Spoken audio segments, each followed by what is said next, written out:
Welcome to RPG Book Club, the podcast where we play a little bit of a video game and talk about how it makes us feel. I am Sam Allman. I'm Bernard. And I'm Trish. And today we will be playing the last part of Bernard's auto-RPG, Skies of Arcadia, beating the whole dang game. Oh. But before we get started and depress ourselves with that fact, how was everyone's week? Well, I had a bit of a strange week because I never have the experience of being sad that a long-form piece of art is over when I finish it. But I finished Skies of Arcadia and was so sad that it was over. Mm-hmm. Usually I'm just like, oh, thank God I actually got through this without falling off it, even though I'm enjoying it a lot. Because I have so many half-finished books and shows and video games. Uh-huh. I know that feeling. And like with the pod games, it's usually awesome, I don't have to talk about Septerracore or Persona 2 again next week. But now it's like, damn it, I don't get to talk about Skies of Arcadia next week. Yeah, definitely. Especially because I feel like this is previewing our later discussion too much, but I don't know if there was a chunk of gameplay I enjoyed as much as this one for this episode. This last, 4 to 5 hours was just fantastic across the board. Mm-hmm. As for my week, on the one hand, shopping for medical insurance is unfun at the best of times. It's a little extra confusing because I'm used to, in my previous state, they had a thing where it would tell you, oh, hey, here's how much your deductible will be, here's your premium, all these things. And on the Massachusetts one, I'm not seeing any of that information, and I can't seem to find it anywhere, and it's really confusing me. And so I'm just kind of signing up for a thing and hoping it'll be okay. Cool. That's stupid. It is. But on the other side of things, as another piece of media thing that I haven't really talked about on the show before, if any of you haven't seen My Adventures with Superman, I do not care how much you like or dislike DC media in general. My Adventures with Superman is quickly becoming one of my favorite animated series of all time. Yeah, I've heard it's fantastic. It is. It is. There is not a single episode I have in any way disliked. It is a extremely fun time. The animation is gorgeous. The character designs are so fantastic. The writing is lovely, and it's such a fantastic take on Superman. But also, just the most recent episode that came out yesterday, actually, was just. I just am at a loss for words, and I'm so sad that it's only going to be an 8-episode season, and then I'm going to have to wait and hope it gets renewed for another one. What the fuck is with TV show seasons being 8 episodes? I don't know. What happened to 22? What happened to 22? And then on a similar DC news note, I started. I'm currently running a Masks game. If you've not heard of the TTRPG Masks, it's a fun little superhero system. I'm running a game of that in my own version of the DC universe, as I like to call it, the DC universe about all the really bullshit parts. And one of the players, my older sister Maya, she doesn't know very much about the DC universe or superhero stuff in general, which is part of the fun because she's playing a character who doesn't know a lot about that kind of stuff. But I started taking her through a messy show that I have a lot of affection for, Young Justice, and she is enjoying it greatly, which makes me very happy because sometimes I go to show that show to someone and it doesn't hit. I've been meaning to eventually watch it, and I just haven't yet. I really enjoy it. It's definitely, like I said, messy and kind of blech in some spots, but like the parts where it's good, it is good in ways very few other shows are ever good. Speaking of television, that was really good. So this week's Star Trek Strange New Worlds is a musical episode. I haven't finished it. I don't know how good it is, but it turns out I had forgot to watch the week that I moved. I wonder why. It might have been I was moving the next day. Who can say? But I watched that episode last night, and it might be my absolute favorite serious episode of Star Trek, at least in a very long time. And the coolest part is I don't know how it ended, because they filmed it ambiguous, but not in like a cop-out way, in kind of like how Inception had an ambiguous ending because the point of the movie was that it didn't matter. It kind of was the same way here, where it's like, oh, it's ambiguous on how it ended, but it kind of doesn't matter because like the people are irreparably changed anyways. And it's really That sounds fucking excellent. good. I love it a lot. Which Star Trek was this? Strange New Worlds. So it'd be season 2, episode 8, Under the Cloak of War. Yeah, I've been hearing such good things about that show. While I was at my parents', because they're Trekkies, I started watching it. I only got up to Spock Amok, which was the episode that made me go, "Oh, I need to really pay attention to this show," because that was excellent. Yeah, it's fantastic, but yeah, it goes into like it asks questions about like, how is the Federation a diplomacy first thing that also just got out of a like 30-year war with the Klingons, and how are those two things compatible? And turns out they're not, and they're just lying to themselves, and it's fantastic. I highly recommend Star Trek Strange New Worlds to everyone. Also, the Spork Meet Cute was 2 episodes ago, and they have a song together in the musical episode. So, oh my god, that's amazing! Of course they do. I don't know how so good homoerotically charged it is, because I was falling asleep and I was like, no, I have to pay attention to the musical episode of Star Trek.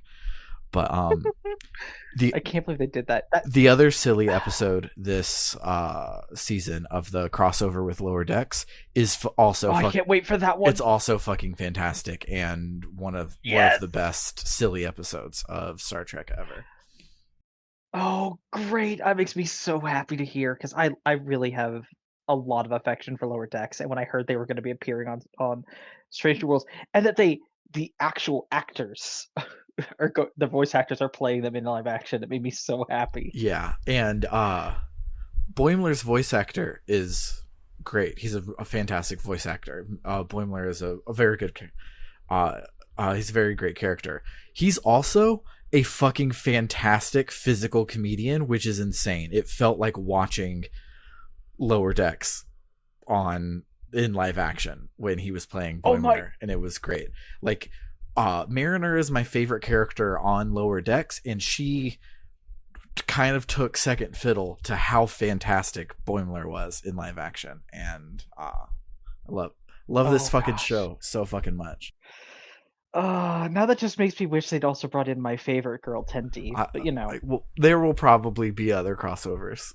There probably will. Other reasons to put these guys in live action, because as far as I can tell, it was a very well received episode.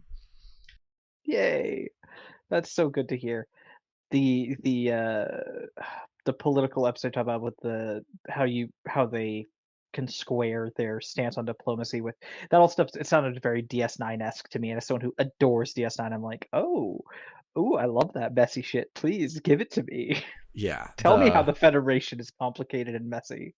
Yeah, but Strange New Worlds manages to be the original series through, like, if the original series was made right after Deep Space Nine, it feels like part of the 90s like Trek heyday, but also like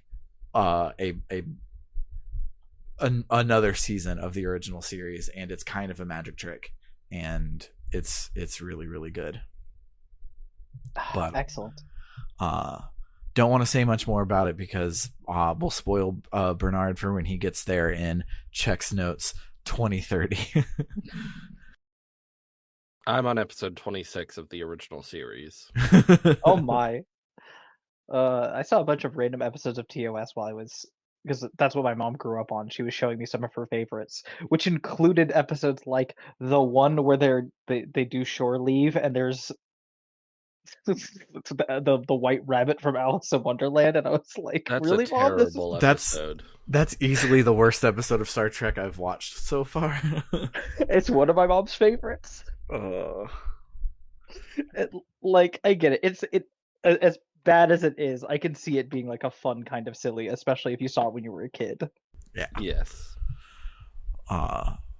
But yeah, so that's my recommendation for the week is all of Star Trek. It's kind of all good, even the parts that suck. When I started the original series, I was like, oh man, I bet a lot of these episodes are gonna suck. That's sort of the impression I've gotten, that the original series has a low batting average, but it's really important, this series. But I've watched it. I've watched 26 episodes of it. There are like 2 I didn't think were good. Oh, And wow. like 20 I think were actually fantastic. Yeah. And then 4 that were like pretty good. And speaking of how does the Federation be a diplomacy and also be at war, in the original series they're at war with the Romulans, and the first ever, we're counting this as an action episode because we're holding our chairs and shaking around, space fight that Star Trek is famous for, is not just like, hey, we shot at some guys that shot at us. It is an exploration of how can you be at war and claim to be a place for diplomacy. Like, it is not pulling punches from the beginning of the show. It's fantastic. Star Trek owns. Star Trek is... This is now a Star Trek podcast. I'm very glad I started getting into Star Trek, which I literally didn't until fairly recently, which is still wild to me because my parents were both Trekkies, different kinds of Trekkies, but they're both Trekkies and they never brought me up on it. Yeah. And I'm just like, you were both excellent parents and I have very few complaints. This is one of them. You should... Yeah. My parents were poor, so we didn't have cable. We had UPN, so I grew up watching Star Trek. My parents don't have interests. Yeah. Anywho, let's talk about the Skies of Arcadia. Let's do that.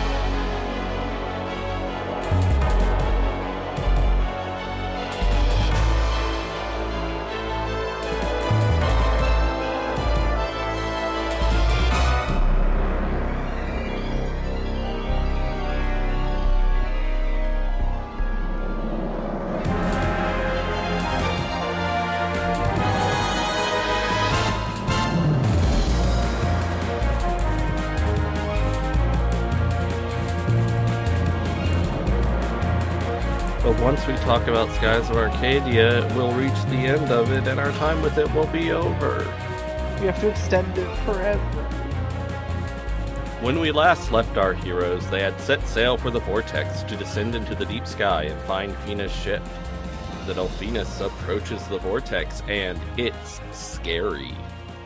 Even Fina doesn't know anything about the deep sky. What wonders and horrors await our heroes down below? Not many. There's just a bunch of mud, and they have to do an echolocation minigame to find and retrieve Fina's ship. But as they pull it out of the mud, they're attacked by a strange other ship. It's DeLoco. Time This for a ship motherfucker. battle. Yeah. This ship battle is annoying because your attacks miss a lot because the deep sky is dark. But eventually we defeat DeLoco's ship, and it fucking explodes, killing DeLoco all the way dead. Mm-hmm. Our heroes head towards Sailor's Island to drop off Enrique, but before they can get there, they're intercepted by Baltor's new ship. And we definitely remember Baltor. He was our first ship battle, and he swore revenge on Vice, and we definitely wouldn't completely forget him. His new ship, I guess it's more powerful than his first ship, but it sucks ass compared to the Delphinus, so it's not hard. It was very funny. Apparently, I was reading that if you don't kill him in one turn, he is able to do quite a bit of damage, but I did just kill him in basically one attack. Yeah, he can do a lot of. He has strong cannons, but his ship is made of wood, and ours is made of steel. Yeah. On Sailor's Island, our heroes share a touching goodbye with Enrique as he prepares to set off in a tiny ship and do what he feels must be done. He thanks our heroes for all they taught him about the world. He says he wants to protect the people of the world and build a country where the people don't have to live in fear. Enrique has left the party.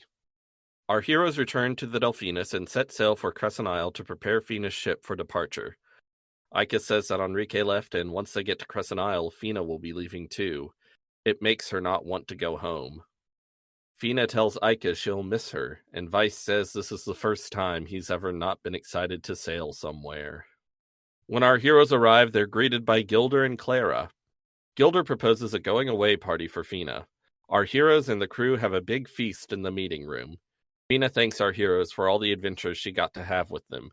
She says that when she left the shrine, the elders told her she cannot trust anybody down here, that the people of this world were fools who just bickered amongst themselves and burned in the flames that they themselves set. But during her adventures, she met so many caring people and saw the good in them. Later, during the party, Vice notices Fina standing alone by the window. He asks her what's wrong, and she says she doesn't want to leave and be alone again. Aww. But then an explosion rocks the island. Marco rushes in and says the Armada is attacking Crescent Isle. Our heroes rush out and find their home in flames. Vice asks how the Valuans found their base. Enrique appears and says, "You fly everywhere in the Delphinus. You come straight to our hideouts in the Delphinus. We know what it looks like. We saw you and followed you back here." Ramirez demands our heroes hand over the moon crystals. Vice says he'll have to kill them first. Ramirez is like, "Okay, we have a boss battle which we have to lose." More on this Sam, in a moment. You're cheating. Yeah, I can't die, so this was an unwinnable fight for me. But also, by unwinnable, I mean unlosable fight for me. So I had to stop playing the game because I didn't feel like fucking around with the emulator to turn off the cheats and reset my health and all of that other jazz. So I just read the Let's Play for the rest of the game. But yeah, cheaters never win in unwinnable fights. It does remind me of one of my friends growing up said that Final Fantasy VII was impossible to beat because he was so good at the game and he couldn't beat Sephiroth no matter what he did. He always lost. And Sephiroth has Sturdy from Pokemon. If you critical hit him, he holds on and then will not die and will come back from it or whatever, and cast Kiraga on himself. And so because he had Game Shark codes in where every hit was a critical hit, he could not beat Sephiroth, and we all found out that he was cheating to play Final Fantasy VII, and which I thought was hilarious. That is hilarious. Which is exactly what I did right now. Well, unless our heroes are cheating, Ramirez owns them and claims the moon crystals. Fina asks Ramirez again why he's doing this. He says the people of this world don't deserve to live. When he was sent here to find the moon crystals, he joined up with Valua because it seemed they would be a good tool to find them. Then he could just steal the crystals and return to the shrine. But while he was in Valua, he saw all the greed, bigotry, and general shittiness in the hearts of the people of this world. He began to despise them. But Galcian was different from the rest. He wasn't swayed by flattery or gold. All he cared about was power. Galcian convinced Ramirez that the world needed a single ruler who could slaughter the weak and lead the strong. Ramirez says only Galcian can rule the world and unlock its potential. He says that with the crystals, a power greater than the Gigas will be unleashed. So in other words, Ramirez got radicalized by a fascist. Yes. And maybe we should go ahead and talk about this now. In the Doc and Maria side quest, which was added for Skies of Arcadia Legends, they add a backstory to Ramirez explaining how he trusted this guy a lot, but then the guy betrayed him, and that instantly turned him into a mass murdering psycho. And I'm like, I don't like that. It's way more interesting and believable if he just saw a bunch of rich people being really shitty and got really shitty himself, and then was radicalized by a fascist. Yeah. That's what happens in real life usually. Mm-hmm. Well, and especially when you compare the way he and Fina were raised, like they were both isolated, and specifically isolated in a way where they looked literally down on the rest of the world, and were told, how cruel and bad they were. And their different experiences being Ramirez experiencing that cruelty and being taken in by someone charismatic, being like, yes, and I will, show you how to handle this, and becoming a fascist, while Fina found a community who helped her feel loved and cared for, and helped her realize that, like, she'd been brought up in a really shitty way, and that, like, that worldview she'd been grown up with was wrong. Mm-hmm. And also, the Doc and Maria side quest goes out of its way to say Ramirez used to be, like, really caring and everything. But we're about to find out he knew the true reason for his mission, and he was doing it anyway. So it doesn't make sense for him to have started out loving the people of this world so much. It makes more sense if he started out sort of ambivalent and like, yes, I'll do what the elders tell me, and then he got so radicalized. I have a lot of problems with the Doc Maria side quest. Yeah, I didn't continue it because I was getting such boring rewards for the moonfish stuff, and so I just stopped going to them. I guess glad to know that I'm not missing. The thing I'm missing out on by not doing that is story that makes the actual story worse. That's how I feel about it. But at least the CGs are really fucking cool. They are good, yes. But are they as good as the CGs we get when Aika is sure that some place they're going to is going to kill Vice? No. Ramirez says that the crystals are going to unleash this great power, and Vice is like, what power are you talking about? Ramirez says that the true purpose of the moon crystals is to call down the rains of destruction. Fina, you did know that the Solvites called down the rains of destruction, right? Fina definitely did not know this. Ramirez says they weren't sent here to prevent the resurrection of the Gigas. They were sent here so the elders could unearth the lost continent of Soltis. But now, he works for Galcian. He and Galcian will bring back Soltis and command the rains of destruction themselves. Aika is like, oh, but you still don't have the silver moon crystal. So you can't do all this insane shit after all. But Ramirez is like, actually, I can. He takes off his glove and a moon crystal's light shines from his hand. Then the same light starts shining from Fina's boobs. Ramirez says all Solvites are born with the silver moon crystal within them, and only through death can it be removed. He reaches towards Fina and starts pulling the silver moon crystal from her with, like, psychic power. But before he can kill her, the Claudia starts firing on him. He's like, well, this doesn't matter. I can get the silver moon crystal whenever I want. He hops on a ship and flies away. The next day, Vice and Aika look over the ruins of their home base. Aika asks what they're supposed to do now. Vice says he won't give up. It's not going to be easy, but they can rebuild their base and retrieve the moon crystals. Aika is reinvigorated by his optimism. He asks where Fina is. Aika says that she's been holed up in the meeting room alone. Vice goes up and knocks on the door, but Fina says she wants to be alone. Vice says he'll come back later and tells her not to give up. Fina wonders to herself what the truth about the Solvites is. She walks to the window and sees the whole crew working together to rebuild the base. And realizes, like, I don't know, she has a weird line where she says maybe her life is better than it's ever been. But, like, she doesn't look happy when she says it, and I'm wondering if it's a weird translation thing, because something about the line just felt off to me, but maybe that's just me.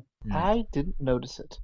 Yeah. The most important part is the wordless dialogue she has after that, where using just the power of the fantastic facial animation, she thinks about something, sets her face in determination, and then looks up at the sky. Like, never mind, we're going to do this, motherfucker.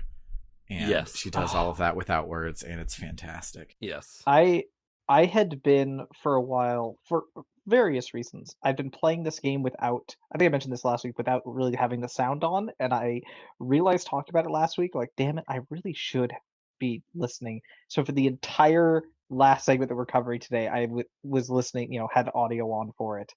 And just the combination of the facial animation and also just the music and the sound effects, this game is so good. Mm-hmm. The game is just so perfectly crafted all the way through. We cut to Galcian meeting with Ramirez, Vigoro, and Bellezza. He says the 5 moon crystals are now in their possession and he will soon rule the world. Ramirez says he must leave and complete the final preparations, so he leaves. Vigoro's like, wow, Galcian, you rule. Anyway, I'll be at my ship. So he leaves. Bellezza looks troubled. She asks Galcian to reconsider using the reins of destruction. Galcian asks if she intends to betray him, and she says no, she would never do that. Galcian, rests his hand on her cheek all romantically, and I'm like, wait, is that a thing? Apparently it is. It's more of the let's play goes in and talks about it. It's more of a unrequited thing. The way that she's talked about Galcian has been I love this guy and he knows it and is an evil fascist who will manipulate anybody to do anything. And so he's doing that in this moment. Yeah. Okay. Yeah, that's what I picked up. But it also felt like, I don't know. I was very oh yeah, I forgot. It's been a while since she's really had a lot of problems where the fact that she's in love with this dude has come up. Yeah, I forgot about that completely. Because that was back in Nasir when she was talking about that. Yeah. We play games slow here. We do. Bellezza asks what she should do. Galcian says Alfonso is likely going to inform the Empress of his betrayal, and he wants Bellezza to go remind the Empress of his loyalty to Valua, using her deceptive ways. After a hard day of work, Vice and Ica stand on the edge of Crescent Isle, watching the sunset. They reminisce about the times they would watch the sunset on Pirate Isle, and think about how far they've come since then. This whole part of the game, they just go real hard on making you wistful about all your adventures and not wanting them to end. Mm-hmm. Fina walks up and says she's feeling better now, but she has a favor to ask of them. She asks that they accompany her to the Silver Shrine. She says that if what Ramirez said was true, her whole life has been a lie, and she wants them by her side as she goes to discover the truth. Vice says of course they'll go with her. Gilder, who is also there now, says he's coming too. And everyone's like, okay. It's a real fourth wheel moment. Yes. Because it is just a moment of just Fina is very clearly having deep feelings for Ica and Vice, and it's just Gilder, yeah, I'll come. Yeah. I didn't get a lot of time as the fourth party member. So... It's true. He was barely with us earlier. So endgame, we get Gilder. Yeah. Honestly, he has a really great super move that is worth having him in the party for. What is it? Oh, he has a super move that effectively it's a very cheap one. It's only 1 or 2 SP, and it makes it like your entire party guarded that turn. In addition to whatever they're doing, and that's just really useful, especially in certain boss fights. Yeah. I think it's called Justice's Shield or something like that. Oh no, that's Enrique's. Oh, that's Enrique's. But I did remember characters. Gilder does have it costs 3 SP instead of 2 SP, but it's Delta Shield, but it doesn't block good magic. You're right. Yes, he does have that. That's the one Gilder has, which is very good. That one is very good. Because I love Delta Shield, but blocking your own magic sucks.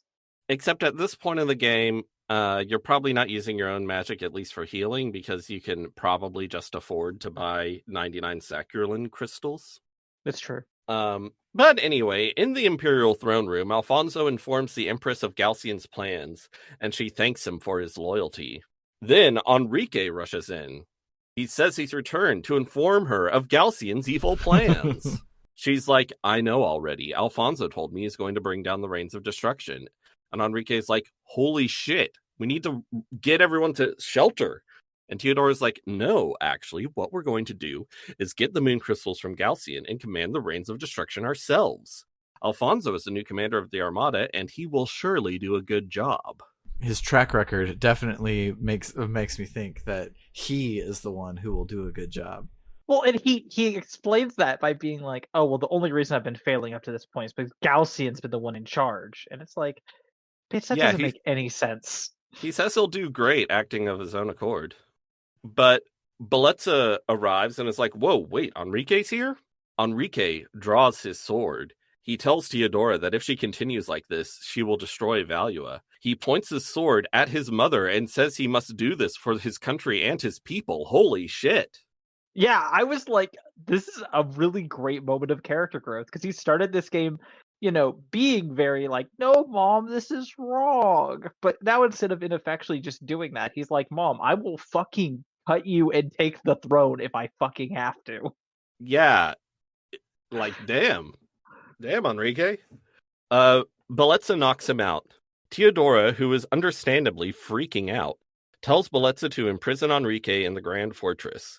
Bellezza seems to have more to say, but Alfonso threatens her if she doesn't comply. Our heroes, and Gilder, board Fina's ship. It zooms into the upper altitudes, above the clouds, into the sea of stars. Fina says now Vice really will get to see what lies beyond the sunset. They see a strange floating structure near the silver moon. Fina says it's the Great Silver Shrine. Our heroes dock at the shrine, which is a wild technological sci-fi wonderland, but completely empty. If you explore a bit, you can find Fina's bedroom and learn little tidbits of lore. The most important thing is that the elders, Ramirez and Fina, are the only remaining Sylvites. There's not even plants or animals on the shrine. Fina grew up with just the elders, Ramirez, Cupel, and a doll for company. Yeah. What did they eat? You can also find Ramirez's room. That's a very good question. They ate technology. Yes, ate technology. You can also find Ramirez's room, and I do think it's a little neat detail that if you look into Ramirez's room, what you find is just like a bunch of like charts and like maps and things, and this idea that he was once very interested in exploration. And I don't know, it felt like a little interesting way of like comparing him to Vice, and the idea that they started off with similar goals before he got radicalized. Like, especially because it's not like going like, unlike that side quest thing you brought up that they added in the GameCube version, it's not like he was a nice, caring, nice, this sweet person. It's like no, he just had an interest that like has kind of disappeared after, having his life changed like this. Mm-hmm. Which is honestly more humanizing and less stupid. Yes. So our heroes make their way through a confusing path of emptiness, where like you don't have a map and the camera's weird. But they go through it and reach the center of the shrine, where they're teleported to a strange room which Fina identifies as the Chamber of the Elders. Old dudes in weird floating exosuits surround them, and the exosuits are really cool looking. Mm-hmm. They are. One of the elders, named Elder Prime, asks Fina if she completed her mission. Fina says she completed the moon crystals, but they were stolen by Ramirez. Elder Prime is like, what? Also, why did you bring island dwellers back with you? The other elders talk about Ramirez's betrayal and how he might release the seal on Zelos. Fina asks Elder Prime if the Sylvites truly did call down the Reigns of Destruction. Elder Prime says it's time to tell her everything. Our heroes are teleported to a weird abstract space where they float around unnervingly. Elder Prime says they're in the Hall of Knowledge, where they will find the Chronicles of Arcadia and see the events that shaped their world. I think this is the only time in the game the name of the world is said. Yeah, and yeah, definitely. And it's not even called the Chronicles of Arcadia in the Japanese. The world is literally never named in the Japanese, and this is the only time in English. Oh, weird. Yeah. Our heroes see a giant island, which Elder Prime identifies as the continent of Soltis, home of the Silver Civilization.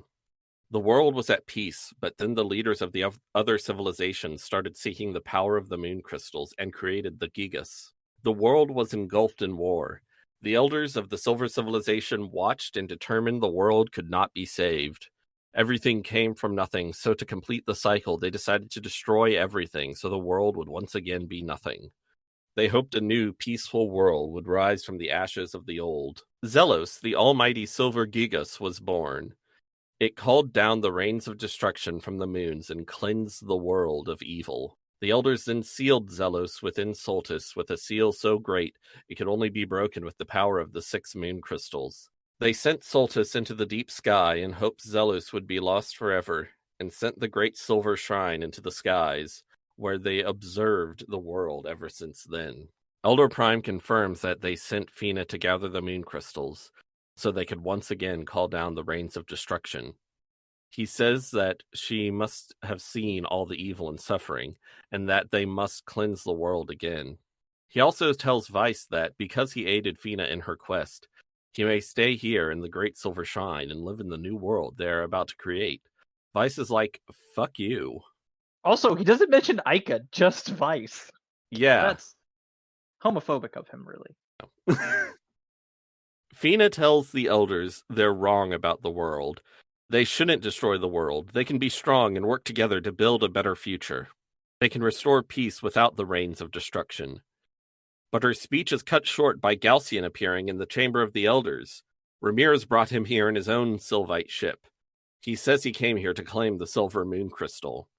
Ramirez appears and strikes down Elder Prime. He collects the moon crystal from Elder Prime's body. Galcian says he thought of taking the crystal from Fina, but he realized it'd be much easier to get one from the elders. Galcian and Ramirez teleport away. The remaining elders talk about how hopeless the situation is, and how the world will crumble before Galcian. Fina says no! She refuses to give up. She and her friends will stop them. Our heroes agree, and the scene ends sort of weirdly abruptly, but they head back to Arcadia. Gilder says he heard that Galcian had built some sort of elevator on Dangrel Island, which leads down beneath the Great Cloud Sea. That's probably how they're trying to get to Soltis. Our heroes board the Delphinus and set sail back for Dangrel Island. They arrive, find the elevator, and start their descent into the deep sky. But then Vigoro leaps onto the elevator, so we are going to have a fight on an elevator. Yeah. We kick Vigoro's ass again, and this time we kick his ass so bad he has to quit his job. The dream. The elevator arrives at its destination, and Vigoro's like, well, you kicked my ass, so I guess I'm done being an admiral. Maybe I'll become an air pirate like you guys. I'm just like, as long as you obey the restraining order, I don't care what you do. Yeah, so he takes the elevator back up while our heroes continue through the deep sky facility and into the crazy technological sci-fi wonderland of Soltis. They make their way to the center, where Ramirez and Galcian stand at an altar with a silver sphere on it, which Fina identifies as the Silver Gigas. Galcian talks about how he's going to command the greatest weapon ever created and stuff, then calls down a boss to distract our heroes. It's very similar to the one we fought at Shrine Island in the first episode. Our heroes defeat the boss, but not in time to stop Galcian from using the moon crystals and breaking the seal on Zelos. He orders it to raise the lost continent of Soltis and tells the air pirates this place will be their grave. The room starts shaking, and the platform Galcian and Ramirez are standing on ascends, and Fina says they've got to get out of there. Our heroes escape to the elevator, but it's not working. They see Soltis rising from the deep sky, and the elevator starts collapsing. Our heroes have to run along the rails to get back to Dangrel Island. They almost don't make it, but then they make it! There's a great part where, like, everyone has jumped from the railing onto the platform, and Vice is the last one, and the railing falls, and Vice leaps off it as it's falling, and Ike is reaching for him, and he's reaching for her, but then he just, like, falls on her. Like, she doesn't, like, grab his arm. It's just, like, boom. It's just fantastic. flattens her. It's funny to me. We see the continent of Soltis rise into the sky, with Shrine Island slotting into it neatly. Drachma happens to be sailing by the area and is like, what the fuck is that? Our heroes escape to the Delphinus and try to approach Soltis, but a dome of light appears around it, and the Delphinus just bounces off it. Fina says the Dome of Light is the Dome of Light, an ancient defense mechanism used to protect Soltis. We see Galcian and Ramirez at Zelos' altar. Galcian says it's time to demonstrate their power. He orders Zelos to call down the rains of destruction on Valua. A beam of light erupts from the tower in the center of Soltis and pierces the yellow moon. We see Valuans going about their business, but they notice the moon looks weird. We also see Enrique and Bellezza trying to sneak out of Valua in a small ship. And Enrique's like, what's up with the moon? Moonstones start raining down on Upper and Lower Valua alike. In the palace, Teodora and Alfonso cry for help and try to escape, but both are crushed by rubble. Bellezza and Enrique's ship is thrown in the chaos. They survive, but they see the cities have been reduced to rubble. Our heroes are horrified by what has happened. They return to Crescent Isle and try to figure out what to do. Crescent Isle has been completely rebuilt, even though our heroes were not even gone that long. Hey, they work fast. Yeah. Brabham and what's his face? Ishmael. Ismail. Both said, well, if I was in my heyday, we would have done this in one day. So it took them 2 days this time. I guess so. I also just I don't know if we've commented on this before, but Brabham, his design, he looks weirdly Popeye-ish. Yes. Yeah. Like his art style is just different from everyone else's in a way that is kind of off-putting. And he'll pull his beard and his mouth will come open way bigger than it should. Yeah. Yeah, he's weird. In a game that usually has a very consistent art style, he is a different one, yes. So our heroes convene in the meeting room, but Vice's optimism is finally breaking. He says there's nothing they can do. But a gallant voice says, yes, there is. It's Enrique and Bellezza. Enrique explains that Bellezza saved him and says they must prevent the rains of destruction from being used again. And also, we talked about Enrique's big character growth moment before, but also, now he, was just absolutely emotionally destroyed by his home country being annihilated, and now he's back at it. He's good to go. He's ready to act. He's the best character in the game. Bellezza says Galcian wants to rule the world, not destroy it. Valua was just an example. He will now likely travel to the different nations of the world to demand their allegiance. They can take him out while he's outside of Soltis to travel to the different nations. But the problem is that he has a whole armada with him. Vice is again frustrated by the enormity of the challenge ahead. But then Drachma walks in and reminds Vice that he promised to never give up. Drachma is somehow up to date on all the plot developments too. Listen, he read a summary. It's fine. And all our favorite characters somehow got the memo that Vice needed their help and arrived in their ships. Centime, Daigo, Clara, Gordo, Dine, even Baltor all swear their ships to the cause, and I'm like, how the fuck did word get out so quickly? Well, I mean, a giant continent did rise out of the lower and blow sea. up Valua. And blow up Valua. But how did they know to go to Crescent Isle about it? I think enough of the characters already knew that the party was stationed there and was like, yeah, we're going to go to them about this. They have been the one doing everything. They've been the protagonists. And I think enough noise was probably made about it that other people heard and were like, even if I don't like those guys, yeah, I should help. Okay. I'll take it. Also, Gohan developed telekinetic power so that he could talk to every person on planet Earth and tell them to raise their hands and give them speeder bomb power. Yeah, exactly. Also, one fun. Oh, good. One fun thing is that when you're in Fina's bedroom on the Great Silver Shrine, there's a screen, and you can look at the screen, and she'll say, this screen allows you to talk to people over great distances. And after the events that happened later this week, I'm like, is that necessary? Because people seem to be able to talk over some pretty great distances just by shouting. Yeah. Okay, but now we get maybe my favorite section of both the whole bit we played today and the game in general. So just stop me when you want to talk about it. Okay, so Vice gives a speech about how they're going to fight Galcian tomorrow, and everyone can hear him, even though they're flying on ships way out of earshot. Belitza looks on with a mysterious, bittersweet expression. And you're like, they couldn't do expressions like that in Final Fantasy VII. They couldn't do expressions at all. They just had the characters like do squats and stuff. Yeah. That night, there's a knock on Vice's door. It's Belitza.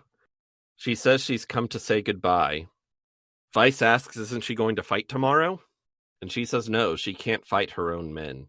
And besides, there's something she has to take care of. Vice asks what she means, and she declines to answer. Belitza mentions that Ika and Fina aren't in their rooms and must not have been able to sleep.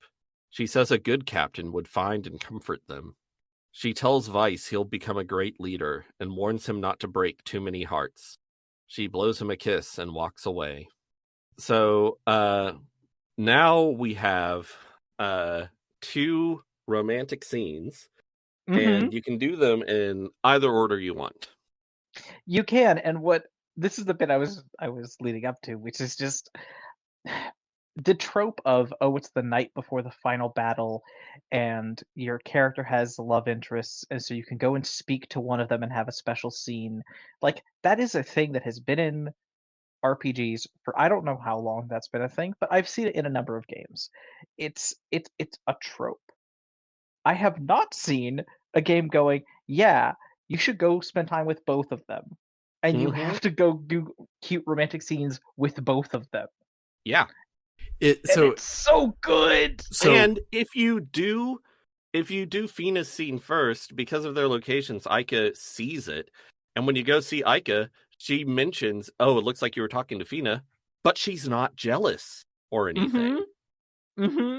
And her scene plays out exactly the same. So cute and good. I love these characters and their relationships and their bonds with each other are so good. So good. So yeah, Vice finds Ika on the balcony of the meeting room. She says she couldn't sleep. She was too scared. Vice says he's scared too. Ika feels a little better knowing she's not the only one who feels that way. She says maybe now she'll be able to get some sleep. They say goodnight to each other. Then Ika leans over and kisses Vice on the cheek. She tells him they're going to make history tomorrow, and he better not oversleep. She heads off to bed. Vice finds Fina standing on the edge of the island by her ship. She talks about how hard it is knowing she'll have to fight Ramirez. She asks Vice to stay by her side. She knows she can do it if they're together. Technically, you have a choice to just say comforting words or put your arm around her, but I can't imagine anyone not selecting the put your arm around her option, so Vice puts his arm around her. Fina asks if they can stay there like this for a little longer. The next morning, the Delphinus leads Vice's ragtag fleet to Soltis, where Galcian's fleet has gathered around a massive flying fortress thing, which a title card informs us is called the Hydra.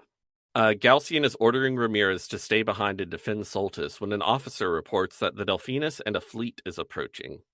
Galcian says he'll purge the skies of the air pirates forever. We fight a couple of easy ship battles on our way to the Hydra, then fight the Hydra, and it's actually kind of difficult because it's really big. It's really big. It's got a lot of health. And a lot of cannons. Yeah. Our heroes knock down its health bar and it starts to retreat. So they board it and have a short dungeon where they make their way to the upper deck, where there's a big scary door to the bridge. The big scary door opens and Galcian steps out.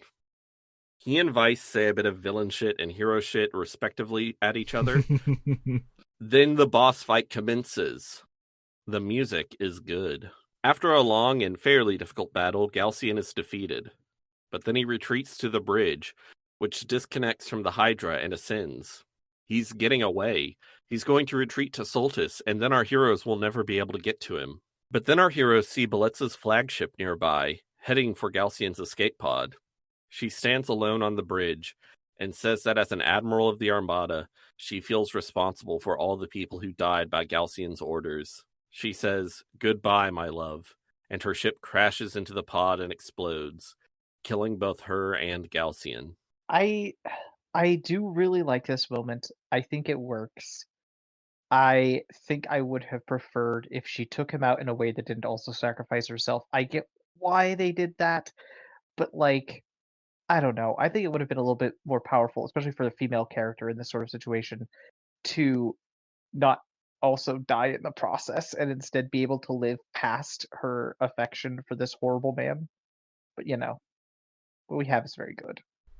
Yeah. The secret plot point that I teased a couple episodes ago was the thing I remembered was Beletza having a face turn, and y'all talking about how much y'all loved Beletza. I was like, oh man, Just wait. they don't even know she's going to be a good guy. I kind of guessed, especially that the sympathetic trait we got from her in the Nasir storyline was this idea that she viewed what she was doing as like a mitigating force to make sure that casualties and the horrors of war would be minimized in the future. So once Galcian started doing his real villain shit, I knew there was a 0% chance she was actually going to follow through and be on his side, because they had set up her morals really well, and I really love that in a villain. She's a really great antagonist. I'm really annoyed that she killed herself, but also it was a really good scene. In Soltis, Ramirez and when I say in Soltis, I'm not saying right mean things in the comments. I'm saying something was happening in the continent of Soltis. Ramirez freaks the fuck out about Galcian dying. He swears that Galcian will be avenged. Our heroes, who have returned to the Delphinus, see Soltis lighting up in the same way it did before. Ramirez is going to use the Reigns of Destruction again. In what becomes a trend of interesting filmmaking, which is interesting in a way this game has not really done so far. A bolt of terror strikes through Fina's mind, and we see it. We see the abstract concept of a bolt of terror. Strikes through her mind, and she looks upward. The great silver shrine is descending towards Soltis. One of the elders in the shrine gives a speech about how perhaps they were wrong about this world all this time, and now they are going to help Fina save this world. A beam of light erupts from Soltis, but the great silver shrine blocks it and continues descending until it collides with the Dome of Light, destroying them both. And we get this, the Dome of Light is light blue and it's transparent and everything, but then when we see it, when the silver shrine is descending, there's no sound at all. And you're like, is my emulator messing up? But no, that's just how it is. And then when it hits the Dome of Light, you hear creepy children's laughter. And then you see the Dome of Light cracking, except the Dome of Light is white and the behind it is black. It's really wild. So Fina is a little fucked up about seeing her home and the remainder of her people be destroyed. But she's filled with determination, and our heroes realize that the elders finally believed in the people of this world and sacrificed themselves to save them. Vice states his determination that their sacrifice won't be in vain. The Delphinus approaches Soltis, and our heroes make their way inside through Shrine Island. We can choose Drachma, Gilder, or Enrique to come with us. And I chose Enrique because he's the best character in the game. I was tempted to bring Enrique, but I decided for old time's sake, I brought Drachma. Yeah, Gilder is definitely third choice. Listen, I like Gilder okay, but also... Drachma and Enrique are better. They are. I mean, to be fair to Gilder, he doesn't have an arc, whereas Drachma and Enrique do. Yeah. And Gilder's he just doesn't have an arc, and he's just horny dude who doesn't want to be tied down. He has an implied arc because he's cordial and coupley with his stalker in montage scenes that we've seen of him on Crescent Island since then. But which is different from how Drachma, had a whole dungeon in his whole thing. Yeah, it is a implied off-screen arc versus a very big in-your-face arc for the other two people. And yet I still, again, the thruppliness of those three, it's there's these three, And then there's the fourth person. And Yeah. like you can bring who you want. It's fine. It doesn't really matter. Yeah, and there's no like sometimes a game will try and give an explanation as to why all of them can't come with you, but there's no explanation. It's just like, yeah, you can just choose one of them, and the other two are going to stay behind for some reason. Also, there's a bit of a weird mechanical thing where, Gilder has been your fourth person this whole time. But in the cutscene, Enrique says, you can choose one of us to go with you, basically. But there's a longer part of the cutscene where Drachma's like, I am going to go with you. And so I was like, oh, so Drachma's going to be the default person, but no, Gilder is still your fourth person after that cutscene. Yeah, it's weird. It I will threw me off, but it didn't matter because I was taking Enrique anyway. I will say a really interesting thing about bringing Drachma with you is, I mean, I don't know how you spend your moonberries in your games, but I hadn't unlocked his third super move back, fucking 20 hours ago when we last had him in the party. And so I had enough thanks to this dungeon giving us a couple more to unlock it now. It's called, I think, Hand of Fate, and it's a insta kill move. Ooh. And in this dungeon specifically, that is so useful. Yeah, you have lots of like random encounters that are mini bosses. Yeah, and so having him to just go, like, literally the move is his robot arm becomes a giant hand, and not even his like normal robot hand shape, but just like a big like cartoon hand, and he just squashes them flat with it. And the most important part about it being an instant kill move is it is a really, really strong move that has a chance of instant kill. It's not like in some of the Shin Megami Tenseis and Persona and stuff where the Hama and whatever the dark Mudo, one is, I think. Mudo, but those are absolutely useless against bosses because they want you to engage with the boss fight, and they do 0 damage. They just have a chance of winning instantly. So if it kind of nullifies an entire element, but here it's still a kick-ass move, and sometimes it means you win right away, and that's awesome. Well, even if it doesn't do the instant kill effect, there is, I think, at least one of the random mini bosses you can run into is that dude we fought as the final boss of the Shrine Temple at the beginning of the game, and who we fought a little bit earlier. That's just part of the random encounter selection. I got really lost in that area, and so I ended up fighting so many fucking random encounters. And the funny thing though is he's immune to the insta kill part, but the move does so much damage. I think it might have a higher damage output than Vice using Pirate's Curse or whatever the hell his Ultra 21 SP one is. So yeah, it still wiped out that boss every time. Mm-hmm. Anyway, we go through this very long dungeon. Well, not very long, but fairly long. It's pretty long, but it's the final dungeon. Yeah. So after the very long final dungeon, our heroes reach the altar in the center of Soltis, where Ramirez waits. He asks why our heroes killed Galcian, the only man capable of saving this wretched world from itself. Why? And he calls it like you murdered him. And I'm like, this motherfucker has killed thousands of people, and we put a stop him, and we're murderers now. Also, technically, it was Beletza. Yeah. Also, it was Beletza who did it, not us. So you know what I just realized? I kept almost making Anakin Skywalker jokes, but this came out before Anakin Skywalker, and it's true. And this is very, very, very Anakin Skywalker and the Emperor, which I think is cool. If Anakin Skywalker was kind of gay for Palpatine. Who's to say he wasn't? That's true. Who's to say he wasn't? I'm sure we could find okay, but plenty Palpatine of wasn't his fiction daddy. Palpatine was not nearly as daddy as Galcian was. No. True.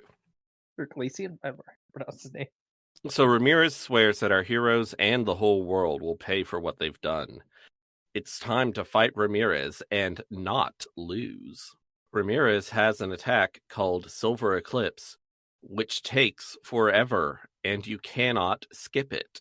It also fucks you up good. It does. But like, if you want to go get a drink or something, that's the Yeah. time. Also, though, handy tip, fucking Delta Shield every turn against this guy because he will do insta kill spells at you. Mm-hmm. Yeah, the insta kill spells are silver coded, and he has them. Oh, also he has the same Fina's really powerful super move where she gives the whole party regen. He does that to Yes, himself. he does, which is neat. Is neat. Also annoying because I don't want him Yes, to heal. but Fina does have a super move that removes Yes. good things from enemies, so you can use Fina's that. great support. Fina is great. If you have Final Pupil, she's also really good at hitting random bad guys. I unfortunately did not get to where I had Final Pupil. I was missing some chams. Final Cupil is great because instead of turning into a weapon, Cupil just gets really big and eats the enemy and then spits it back out. Anyway, the battle is long, the battle is difficult, but our heroes win. After getting his ass kicked, Ramirez says he will not be defeated. He will kill everyone and everything in this world. He removes his glove and raises his hand towards Zelos, forfeiting the moonstone within him to merge with Zelos and awaken its full power, or something. Zelos starts expanding, and our heroes rush back to the Delphinus. Zelos expands and becomes a goddamned Death Star. Mm-hmm. And this does not predate the Death Star. No, it does not. I don't know how you felt about this. I thought this was an excellent ship battle, and it was very hard but fair. Especially in that, again, I love that most of the time the bosses in this game are not immune to status conditions, and so against this big magic-y death ball, one of the best strategies is make sure it's always silenced because you can just silence it and it can't cast spells at you. The problem is that the silence spell lasts the turn you cast it on and the next turn, so you have to remember every other turn to silence it, and if you're me, you forget. Same. It's a brutal battle too. It does its ultimate move almost every turn. Yeah, and takes forever, and you cannot skip it.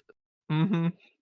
After a very long ship battle, Zelos starts losing its form and falling apart. Our heroes rush to the deck and are like, "It's finally over." But a chunk of Zelos falls onto the deck of the Delphinus. A fucked up final boss version of Ramirez emerges from it. So it's time for the final boss. He went all Sephiroth. He did. Safer Ramirez. So in this one, he has a cool special attack where he takes control of one of our heroes' bodies and makes them do one of their super moves against the party. And I'm like, that's really cool. Not really thematic that he takes control of someone. That's not really a thing he does. Like, Sephiroth might do that, but this isn't really a thing Ramirez does, but it's still cool. It's a cool boss mechanic. It was a very cool mechanic. He did use it both times against me on Aika, which means she just did oh god, what's it called? Lambda the one burst. Where she does Lambda burst, which is like at this point does almost nothing to my whole party. But I don't know if this was the case with you. I beat this boss in I think 4 turns. Yeah, like I just fucking destroyed it. I will say that Ramirez did at one point make Vice use Pirate's Wrath against Fina, and that did almost kill Fina, but didn't actually. Damn. But yeah, the weight of this boss was kind of undercut by it ends, the victory music starts playing, and Vice says, "Ha, that was easy." and it did feel easy. I'm like, yeah. But the music is real good. It is. So the normal boss music does the thing that I mentioned a long time ago where when you're winning, it gets all heroic and special. And the final boss music, I think, did it too. Mm-hmm. I think so. Either that or it just changed at a time when I happened to hit him real hard. One of those two. But anyway, our heroes defeat Ramirez, and he fades away until only the silver moon crystal remains. Vice has a weird thing where he talks about returning a fellow fallen sailor to the skies, which I guess, considering what Trish said earlier about Ramirez's room, makes a bit more sense. I didn't get that, so I didn't have that context.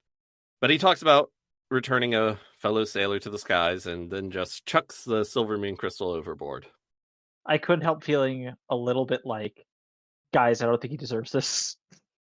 I don't think he deserves this respect, but okay. Yeah. I don't know. This dude It's weird. sucked. Yeah. Yeah. Soltis starts sinking back below the clouds. Ice. No, I can. That's my ship name, I guess. No, Ika turns to Vice and asks what's next.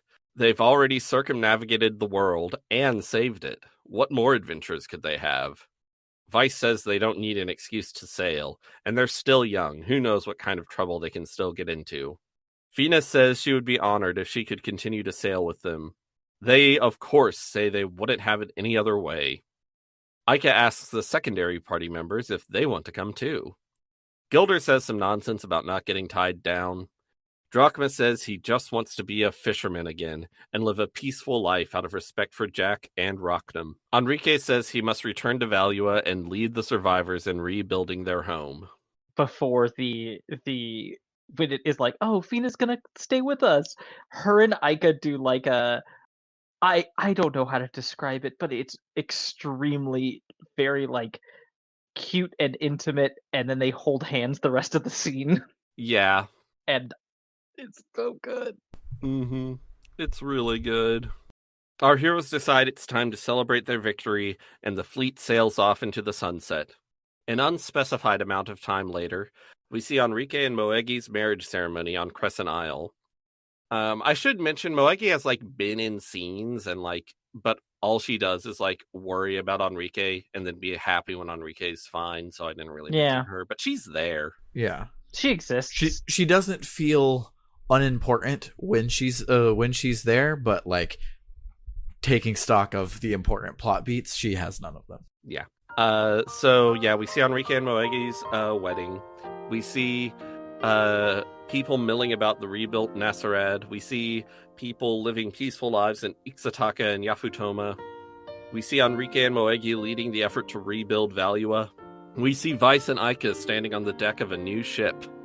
They're joined by Fina, wearing a fantastic new pirate outfit. And Pupil, who now has a mustache, eye patch, and a pirate hat with his own image on it. It's so good. The fact that we never got a sequel or anything after this where we could have a whole game of Fina in the pirate outfit is criminal. I know. Our heroes wave goodbye to their friends on Crescent Isle and set sail for adventure. The I'm not end. crying or crying. Oh, no, yeah, I'm definitely crying. So yeah, let's listen to the credits music and then we'll talk about how much you want to cry.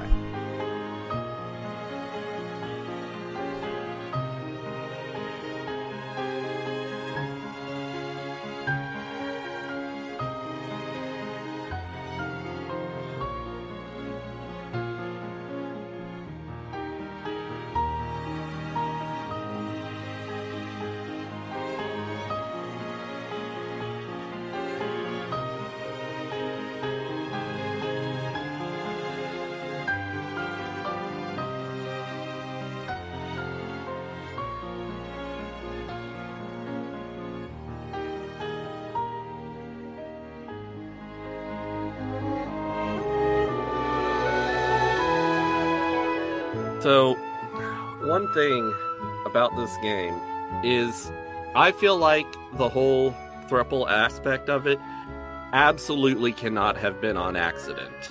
Yeah. Yeah, same. It's too strong and too... It's not subtext. It's just text. Yeah, like, in most games, I would feel like I was reading something into it, but, like, they seem to go so far out of their way to never have anything resembling jealousy between Ika and Fina, and never have you do anything that is like choosing between them. And also, they show Fina and Aika having affection for each other almost as much as affection between either of them and Vice. It's great. I love it. It makes me so happy. It was such a... Like, we went into this game, and one of you told me ahead of time, like, oh, hey, this game has some throupley vibes. And I was like, oh, cool, that'll be fun. And then I wasn't expecting it to be this. I was not expecting just full, like, beautiful-looking polyamory with these characters. It makes me so happy. I really enjoyed... And I don't know if this is just me reading too much into it, but this is just a thing I noticed that I enjoyed was with the content of this week, when we got to learn more about the Sylvites and what exactly Glacian was doing, the Ramirez stuff. We've talked about a little bit about Ramirez getting radicalized into fascism, basically. But more than that, because it is, I mean, Glacian's just so fascist. This motherfucker's basically goose-stepping around.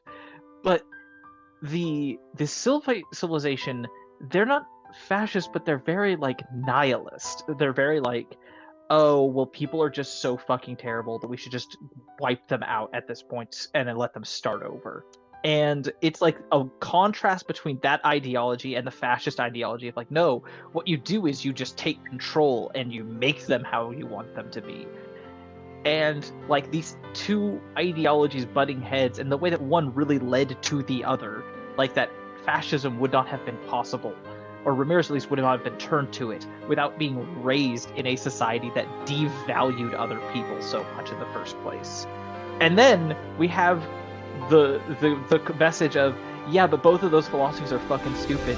What you really need is a strong sense of community and a lack of regard for social laws and fucking chaotic good coming in to save the goddamn day because you're just there for your friends and your loved ones, and anything else is bullshit. And I'm like, yes, this is a story I needed right now. It's just a little wild to me that 7 weeks ago or something we were saying shit like, this is like an 8 out of 10 game. Yeah. And now I'm like, I don't know, maybe it was at that point, but it just sets stuff up and builds on itself, and then everything pays off so beautifully this week.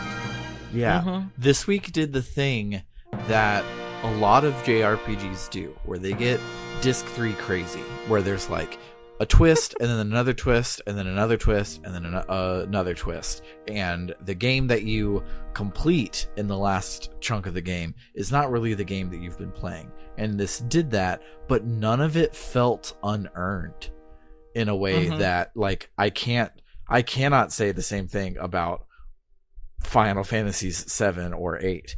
Really. Like, or, for God's sake, 9. Yeah, definitely not 9. And so this this game, it's like, oh no, they were doing this the whole time, and we're going to spend time in each of the reveal cutscenes to like highlight the ways in which we've been doing this the whole time, and not just, aha, you've fallen exactly into my plan, Xanathos Gambit sort of shit.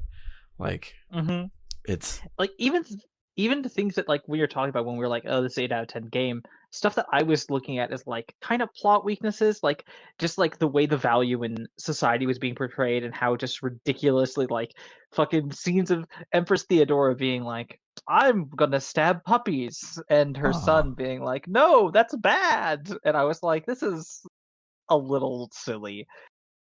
And yet it gets recontextualized by the end of the game as like, showing you that this society is this rotten and terrible was a way to set up why Ramirez feels the way he does, why he's able to get radicalized into fascism the way he does. Like, it was all for a purpose. Yeah. Yeah, there were 2 or 3 times this week that I was like, oh, we made fun of the game for not thinking about this, and now they're thinking about it and doing this. Like, in a unimportant one, we were like, oh, why do they have an altimeter if there's no ground below them? There is the ground below them. They all know about the ground below them, but they all know that the ground down there is just mud and uselessness. So no one's like thirsting to go into the deep sea because or the deep sky because it's been blowed up by the Sylvites thousands of years ago. It's useless garbage down there. But of course they still have altitude. They just all live in the sky now. And there's so many little bits like that this week, and it felt like one of the good Sherlock Holmes books, movies, TV shows, etc., whatever, where when they go back and they show you all of the clues, you're like, oh yeah, he definitely did do all of these things, and now it all makes sense, and I can see how he figured it out from the clues. I just wasn't paying attention. And not like the bad ones where you're like, well, that's stupid and bullshit. There's no way he would have noticed that. It's all just, it's good, man. Also, you're making me really want to go on a rant about classic Sherlock Holmes books and how they're not actually that great mysteries a lot of the time. But go ahead, sorry. Also, I do want to say, I remember like in the first or second episode, we're introduced to all the admirals, and I guess it would it have been the I don't know. I think second or third. But we're introduced to all the admirals, and I was like, oh, there's 6 admirals and 6 moon crystals. I bet this is gonna have a really predictable structure, and it didn't at all. It didn't. No. And it sort of looked like it might when we went to Nasir, and it was like, here's the red moon crystal place. The admiral of the week is Belitza. But then after that, it wasn't like that. Like, we went to Ixataka, and there were 2 admirals, Alfonso and DeLoco, who were a big deal there. And then we had all sorts of wacky adventures. And then we didn't even get another moon crystal for a while after that. Yeah. And then we went to Yafutoma, and then Belitza again was the main admiral there, and Vigoro was also there doing whatever. And being his creepy self. Yeah. And then we didn't even deal with any admirals when we got the yellow and purple moon crystals. Yeah, and with Yafutoma, all of the episodic things we thought would happen, it would be the plot of the week, happen with no fanfare. You show up, you go to the dungeon, you do the dungeon, you then come back, and then the actual meat of the episode is all extraneous stuff. Like, they are a video game in which you have to go get six things, and there are 6 bad guys, but it doesn't monster of the week itself at all. And I would almost say it like deliberately plays on that fact, but I don't know if they deliberately played on it or they just are good. Who can say? Yeah. Who can say? I keep a list of JRPGs I've played, a ranked list, and right now I have Skies of Arcadia in the top 10. That's entirely fair. I think it's up there for me as well now. I don't keep a ranked list like that anymore, but if I did, it would absolutely be that high. It's so good. Yeah. I have it at number 9. It hits for me in a lot of the same ways Final Fantasy V did, but does so better.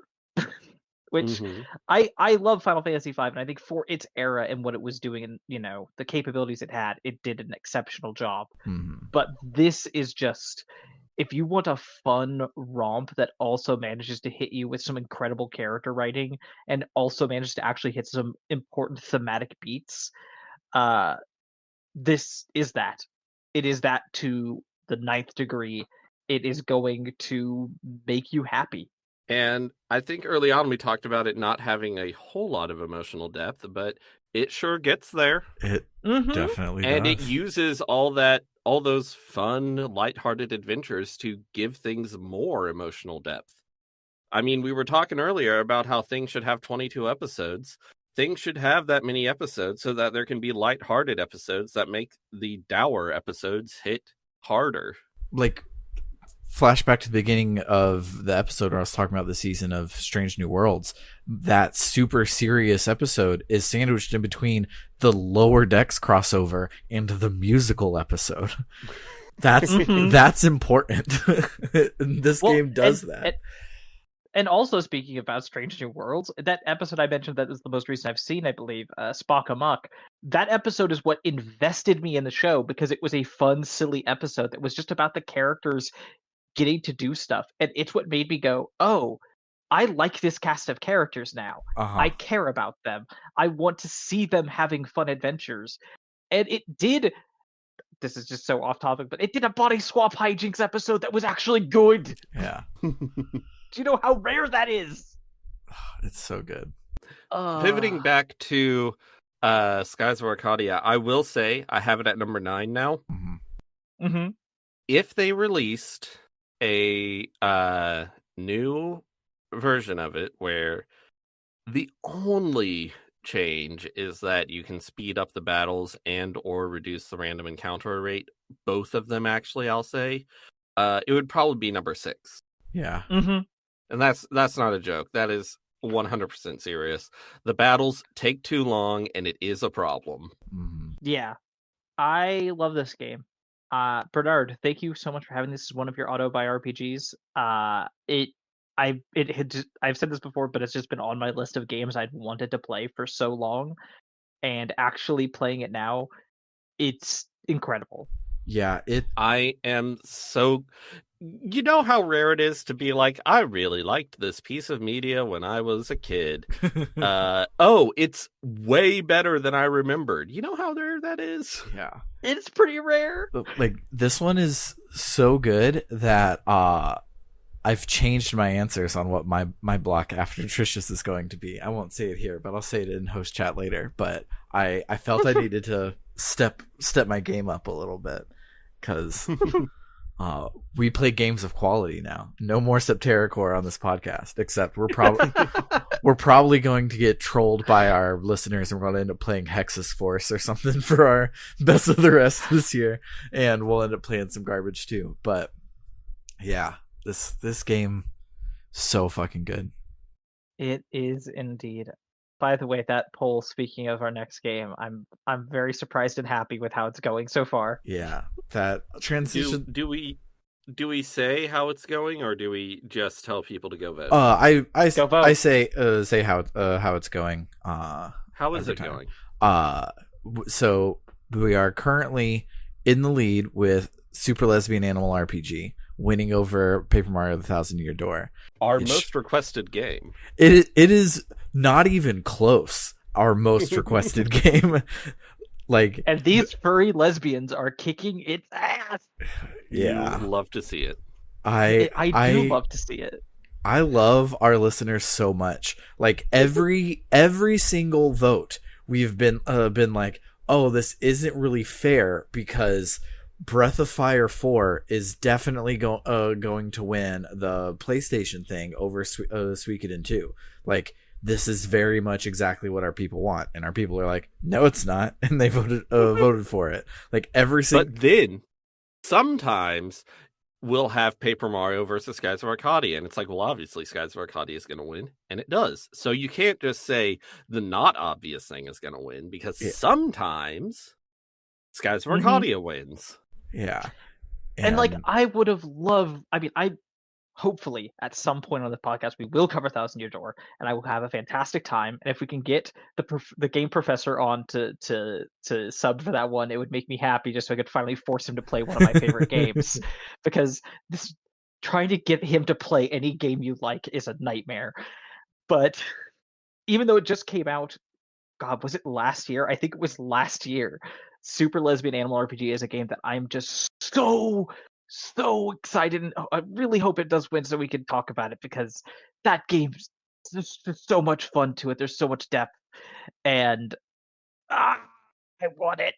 Yeah, so if you are one of the people who've requested that we play Paper Mario: Thousand Year Door and you have not voted yet, go and vote, because it's currently losing. And if you are a weirdo who likes when we talk about under the radar things, you can go and continue voting for Super Lesbian Animal RPG.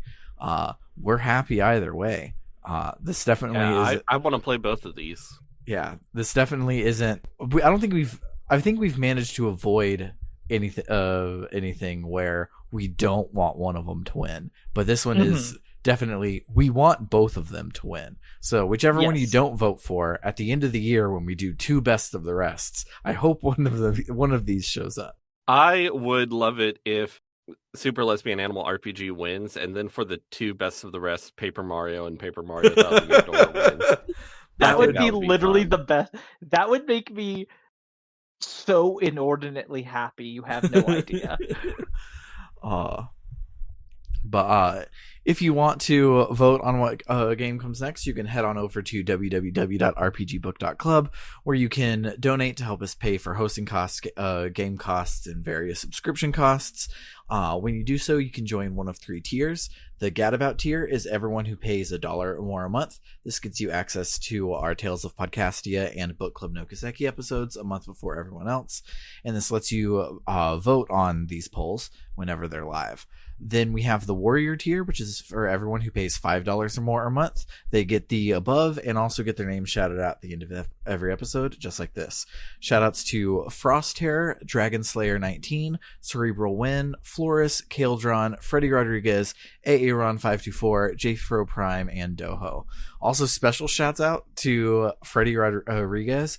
I didn't have him on any socials, so some random person on Threads was like, I think I want to start playing the Tales games. I think I might start with Symphonia. And I responded, oh, you should start with Fantasia and go along with the podcast Trying to Network. It turns out it was Freddy. So hi, Freddy. I now have met you, because I don't think you're in the Discord, but now I've met you on Threads. So hi, shouts out to Freddy. Then we have Threads is good, actually. Yes. And then finally we have the Luminary tier, which is for everyone who loves us so much they pay us $20 or more a month, and they also get a 1-sentence shout out to make me say whatever they want. So shout out to El Tantavi, who wants you to check out critical-distance.com, an aggregator for games criticism and journalism. Shout out to William Taylor, who wants you to check out rpgamer.com, a game review website by people like us for people like us. And shout outs to Vimk, who says, play The Legend of Legaia. It's that PS1 RPG that everyone confuses with Legend of Dragoon. And also to Carr, who is a dentist, so he's not shouting out a game or a Twitch stream, but rather your own mouth. And he says to brush your teeth twice a day, most importantly, the time right before you go to bed. For RPG Book Club, I have been Sam Allman. I have been Bernard. And I remain Trish. Toodaloo, folks. Bye.